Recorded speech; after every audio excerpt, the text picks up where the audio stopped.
सत्संग में आने से इस जीव को ज्ञान होता है, तू कौन है,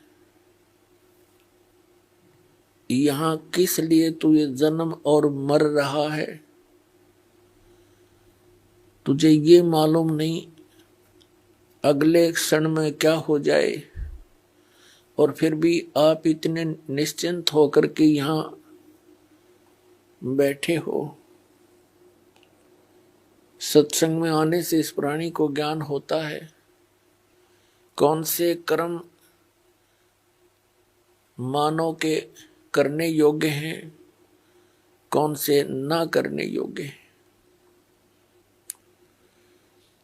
फिर मानव जीवन का क्या उद्देश्य है,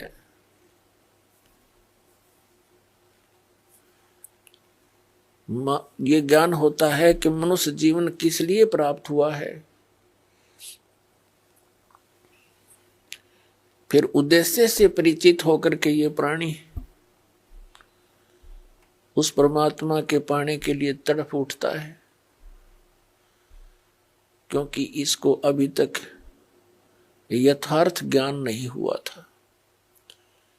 काल भगवान जिसके लोक में हम रह रहे हैं, ये एक नंबर का विलियन है, ये खलनायक है। आप फिल्मों में देखा करते हैं जो खलनायक की रोल करता है वो कैसा व्यक्ति होता है। वो तो एक सिंपल रोल करता है, ये रियल में कर रहा है। इसने हमारे परम पिता को बुला दिया, इसने परमात्मा का नामो निशान मिटा दिया, अपने आप को ये भगवान सिद्ध करके बैठ गया।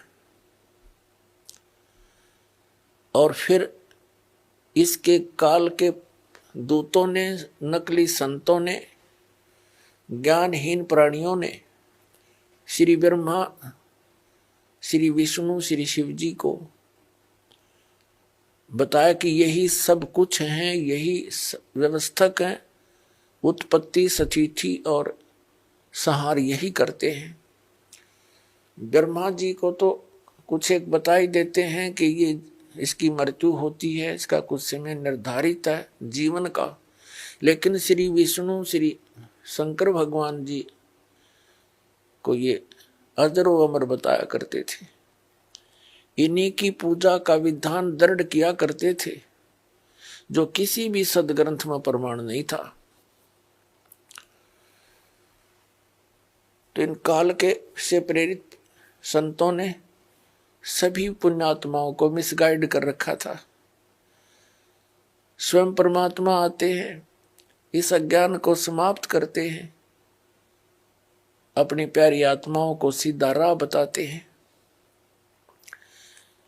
आप देखते हैं जितने गुरु उतने ही उनके मार्ग, उतने ही विधि भक्ति की, जितने संत उतना ही उनका अलग अलग ज्ञान।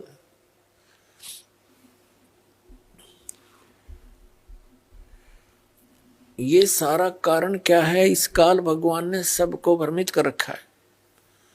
इसने भ्रमित क्यों कर रखा है? परमात्मा ने हमारे ऊपर एक दया करी थी, कबीर भगवान ने, जो हम सबका जनक है। आज पहले भी आपको बताया था सुबह के सत्संग में, जब इस काल भगवान ने इस दुर्गा देवी जी के साथ बद व्यवहार करने की चेष्टा की थी, इस दुर्गा जी ने अपनी इज्जत रक्षा के लिए इसके पेट में शरण ली थी। परमेश्वर ने, कबीर देव जी ने, सत्य पुरुष ने इस ज्योति निरंजन को इसके 21 ब्रह्मांड समेत वहां से निकाल दिया था, साथ में दुर्गा जी को भी। और साथ में इसको एक ऐसा वचन दे दिया था कि यहां जो ऐसे कर्म करता है सच्चे लोक में, उसको ये रोग लगता है। 1 लाख मानव शरीरधारी प्राणियों का नितहार आहार करने का इसको वो श्राप लगा हुआ है। 1,00,000 मानव शरीरधारी प्राणियों का ये नित्य आहार करता है। उसके लिए इसने अपने तीनों पुत्रों की रजगुण ब्रह्मा, सतगुण विष्णु, तमगुण शिव जी की ड्यूटी ला रखी है। इनको एक एक गुण से युक्त कर दिया। ना श्री ब्रह्मा के बस की बात, ना विष्णु के, ना शिव की। इनके अंदर से एक ऐसी रेंज निकल रही है, रेज, ऐसी किरणें निकल रही हैं जो इसके अंतर्गत इस 3 लोक में, पृथ्वी लोक, पाताल लोक और स्वर्ग लोक के प्राणियों को, ये तीनों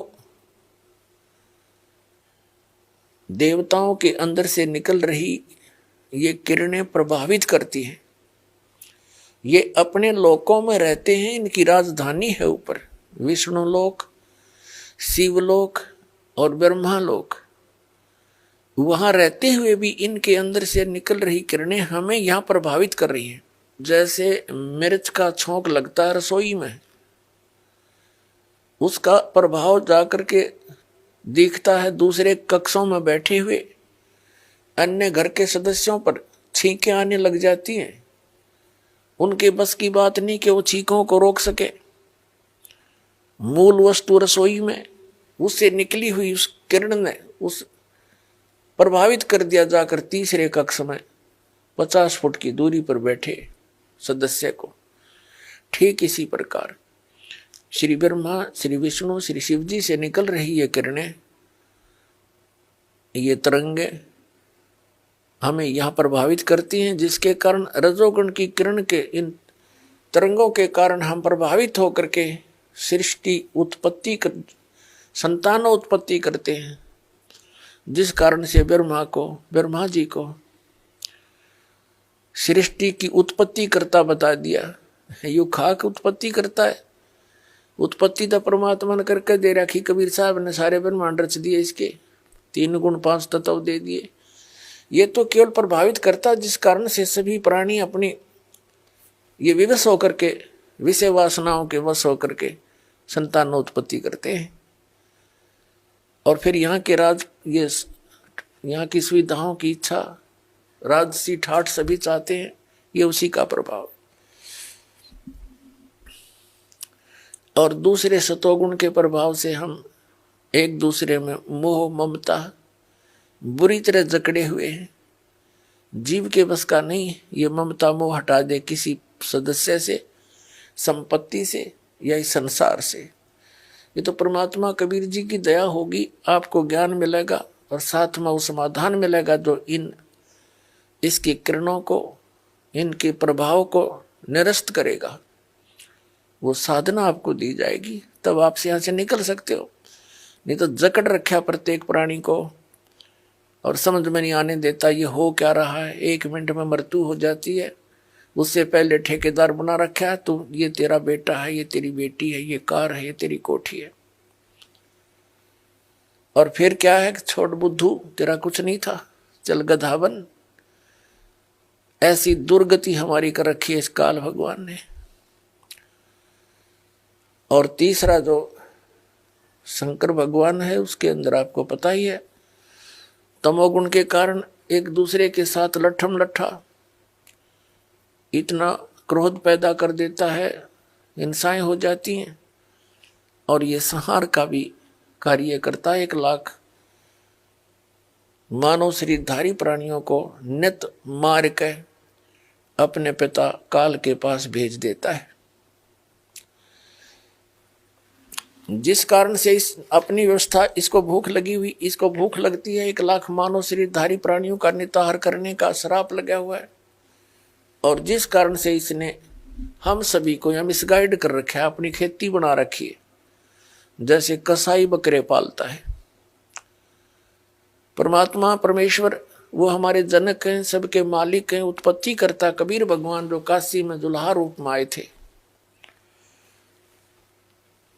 उन्होंने आके अपनी प्यारी आत्मा धर्मदास साहिब जी को मिले। उनसे कहा कि धर्मदास, तुम जिस लोक में रह रहे हो ये कसाई का लोक है, यहाँ कोई रहम नाम की चीज नहीं है। किसी का बेटा मरो, किसी की बेटी मरो, पूरा क्षेत्र नष्ट हो जाओ, नो प्रॉब्लम। इसमें दया नाम की चीज नहीं है। धर्मदास जी ने कहा कि भगवान यहाँ कैसी सुविधाएं नजर आ रही हैं, सुंदर बाग बगीचे हैं, झरने बह रहे हैं, मीठे जल की दरिया बह रही हैं, नीचे भी अच्छा मीठा जल है पृथ्वी में, और सुंदर बाग हैं, सुंदर मेवा लगी हुई हैं, कैसी अच्छी हवा चलती है, दिन रात बन रहे हैं। तो परमात्मा ने कहा कि ये तो ऐसी व्यवस्था है जैसे कसाई बकरे पालता है, वह अपने उन पाले हुए बकरे और बकरियों के लिए सब सुविधाएं देता है। एक बहुत बड़ी चरागाह भी बनाता है, उनके लिए शेड झोंपड़ी डालता है गर्मी और सर्दी से बचाने के लिए, जल की व्यवस्था करता है, उसके चारे की व्यवस्था करता है, हिंसक पशुओं से बचाने के लिए उनकी चारों तरफ बाड़ करता है, सुरक्षा चक्कर बनाता है। जिस कारण से वो बकरे ये सोचते हैं ये दयालु मालिक है हमारा, हमारी कितनी केयर टेक करता है, कितनी देखभाल रखता है। जिस कारण से जब वो कसाई बकरों के पास आता है तो उससे प्यार करते हैं, ऐसे ऊपर को पैर उठाकर उसे सीने से लगाना चाहते हैं, उसकी उस व्यवस्था को देखकर इसे प्रभावित हो जाते हैं। वो ऐसे हाथ लगाकर देख रहा होता है, वो प्यार करते हैं, जीभ से चाटते हैं उसके हाथों को प्यार जताने के लिए। वो देख रहा होता है ये कितने किलो का हो गया, इसमें कितना मांस बढ़ गया, और वो सोच रहे हैं ये हमें प्यार कर रहा है। पहले उन भोले बकरों और बकरियों को वो दयालु नजर आता था, लेकिन जब ऑर्डर आता है 10-20 बकरों का काटने के लिए, वो ना देखता किसकी बेटी मरेगी, किसकी माँ, किसका भाई और किसकी बहन। एक परिवार के चे सारे आ जाओ, मोटे मोटे छांट के और जाके काट के अपना निर्वाह करता है। परमात्मा ने कहा धर्मदास तुम इसे कसाई के लोक में रह रहे हो, तुम्हें आंखें नहीं खुलने देता, ये मूर्ख बना रखा तुम्हारे को। पुणात्मा, जिस समय आप परमात्मा की सत्यनारायण कथा से परिचित हो जाओगे, सत्यनारायण कथा का अर्थ हो सच्चे भगवान की जानकारी, उसकी महिमा का गुणगान, अविनाशी भगवान की गुणगान। आज तक हम श्री विष्णु जी को सत्यनारायण कहते थे। सत्यनारायण माने अविनाशी, सच्चा भगवान, सच माने जो कभी नाश ना हो जिसका। और विष्णु जी की मृत्यु होती है, शंकर जी की भी मृत्यु होती है, और ब्रह्मा जी की भी मृत्यु होती है। तो ये सत्यनारायण नहीं थे। सत्यनारायण केवल कबीर देव है, कबीर साहब है, जो काशी में धानक रूप में आया था। बनारस के अंदर 120 वर्ष रहे, सहशरीर आए थे, शिशु रूप धारण किया था, और सहशरीर चले गए थे मगहर से हजारों लाखों की संख्या में उपस्थित दर्शकों के सामने। उनके सब जब परमात्मा एक वस्त्र बिछाया था, एक चद्दर एक ऊपर ओढ़ कर लेटे थे। कुछ देर के पास आकाशवाणी हुई थी, देखो मैं जा रहा हूं, इस चद्दर में कोई मुर्दा नहीं है। चद्दर उठा के देखी, सुगंधित फूल मिले थे। वो ना जन्म हुआ ना मरे थे, वो सत्यनारायण है, वो अविनाशी परमात्मा है। नारायण का अर्थ होता है जल पर आकर आने वाला, जल पर विराजमान होने वाला। परमात्मा एक लीला प्रत्येक युग में करते हैं, सतलोक से चलकर आते हैं, सहशरीर आते हैं, और कमल के फूल पर वो सरोवर के अंदर जल के ऊपर आकर विराजमान होते हैं, जिस कारण से वास्तव में नारायण वो परमात्मा है, कबीर जी। तो जब आपके यह सत्यनारायण कथा समझ में आ जाओगी, क्योंकि ये प्रथम बार सुनता है, कोई दूसरी बार सुनता है, और जिन्होंने खूब सुन रखी है उनका समझ में अच्छी तरह आ चुका है। तो ये लोक ऋण का नहीं है, हमें विकल्प नहीं मिल रहा था। पुण्यात्माओं, इस परम पिता की शरण में आने के बाद, कबीर साहब की शरण में आने के बाद, आपके जितने परिवार के सदस्य हैं सब सुरक्षित रहेंगे। आपको आवश्यक वस्तुएं उपलब्ध करवाएगा, तभी हम भक्ति कर सकते हैं। जिसके 24 घंटे टेंशन रहेगी कोई किसी ना किसी वस्तु की, तो भक्ति नहीं कर सकता। पहले तो आपको टेंशन फ्री करेगा। जितनी आपकी आस्था इस भगवान में बढ़ती चली जाएगी, जितना विश्वास बनेगा उतना ही आपके निकट आएगा। विश्वास बनने में देरी लगती है क्योंकि हम अज्ञान से परिपूर्ण होते हैं जब परमात्मा की शरण ग्रहण करने के लिए आते हैं। कुछ तो अज्ञान इन सत्संगों से, पुस्तकों से, टीवी चैनलों से हट जाता है। यहाँ आने के बाद रहा कहा फिर मांझा जाता है प्राणी, और फिर यहाँ आने के बाद आशीर्वाद, प्रणाम, भगवान की मंत्र दिए जाते हैं। धीरे धीरे आत्मा इतनी निर्मल हो जाती है, प्रत्येक बात पर जो दास बोलेगा उस पर विश्वास होने लग जाएगा। अभी तक तो कुछ पर विश्वास होता है, कुछ पर अविश्वास होता है। तो इसी प्रकार परमात्मा पर हम पूर्ण विश्वास ना कर पाते, तब तक देरी रहेगी आपके सब कार्य से दौड़ने में। और जब आपको पूर्ण विश्वास हो जाएगा, फिर तो कहना ही क्या है।